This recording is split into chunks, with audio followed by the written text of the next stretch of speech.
This channel does not promote any violent, harmful, or illegal activities. All content provided by this channel is meant for an educational purpose only. 11, 12, 13, বাহ খুব ভালো 2 এ পক্ষ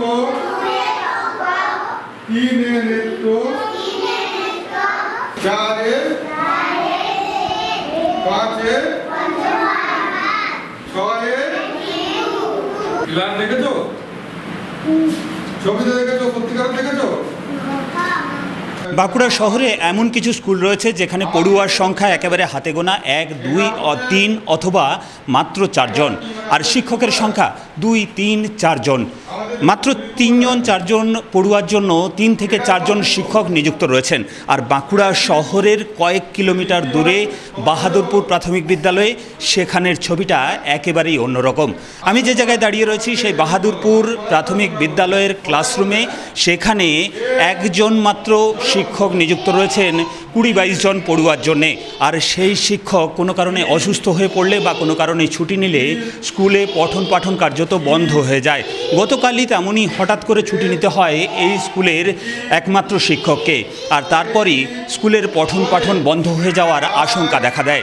তবে সেই আশঙ্কা কিছুটা হলেও কাটিয়েছেন বাঁকুড়া সদর পূর্বচক্রের যিনি এসআই অফ স্কুল আছেন, তিনি এসআই অফ স্কুল, তিনি কার্যত স্কুলে ছুটে এসছেন। বিগত প্রায় 5 মাস ধরে স্কুলটা সিঙ্গেল টিচার অবস্থায় চলছে, আর একজন টিচারের ভরসায় চলছিল। উনি অনেকবার জানিয়েছেন আমাকে, আমরাও সেটা ঊর্ধ্বতন কর্তৃপক্ষকে জানিয়েছিলাম, কিন্তু টিচার দেওয়া হয়নি। হঠাৎ করে আমাকে জানান যে ওনার শারীরিক অসুস্থতা খুব আছে, স্কুলে আসতে পারবেন না।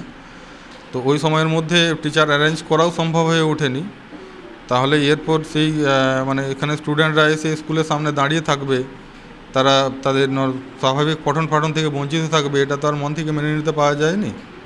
আমি নিজেই এখানে এলাম, এখানে স্কুল খোলার ব্যবস্থা করা হলো এবং বাচ্চাদের যে স্বাভাবিক পঠন পাঠন ছাড়াও মিড ডে মিল এগুলা চলছে। বাচ্চা স্কুলে কম, তার জন্য একটাই মাস্টার দিয়েছে, তার জন্য একজনই তো আছে। তো সেই মাস্টারমশাই যদি ছুটি নেন তখন কি হয়? তখন স্কুলটা বন্ধই থাকে। আমাদের পক্ষে অসুবিধা খুবই হচ্ছে, এখানে একটা টিচারের কোনো কাজ হচ্ছে না, 2টো টিচার থাকলে আমাদের ভালো হয়। সেই জন্য আমরা আবেদন করছি যে যেন আরেকটা টিচার দেওয়া হোক। দেখা যাচ্ছে যে এসআই অফ স্কুল তিনি এখন পড়ুয়াদের পড়াচ্ছেন, তার যেটা দাবি মানবিক কারণেই তিনি এই স্কুলে ছুটে এসছেন এবং পড়ুয়াদের তিনি পড়াচ্ছেন। কিন্তু এটা যে স্থায়ী সমাধান নয় সে কথা তিনি নিজেও বারে বারে বলছেন। কিন্তু কবে মিটবে এই সমস্যা? একদিকে যেখানে শহরে সারপ্লাস টিচার রয়েছে বিভিন্ন স্কুলে, অন্যদিকে একের পর এক প্রত্যন্ত স্কুলে শিক্ষকের সংখ্যা একেবারে হাতে গোনা, কোথাও একজন শিক্ষক, কোথাও ম্যাক্সিমাম 2 জন শিক্ষক। এই পরিস্থিতি আর কতদিন চলবে শিক্ষা দপ্তরের টালবাহানায়? আর কতদিন এভাবে প্রাথমিক শিক্ষা ব্যাহত হবে, সেই দিকেই তাকিয়ে সাধারণ মানুষজন। বাঁকুড়া থেকে ক্যামেরায় বুধন কর্মকারের সঙ্গে হীরক মুখার্জি, TV9 বাংলা।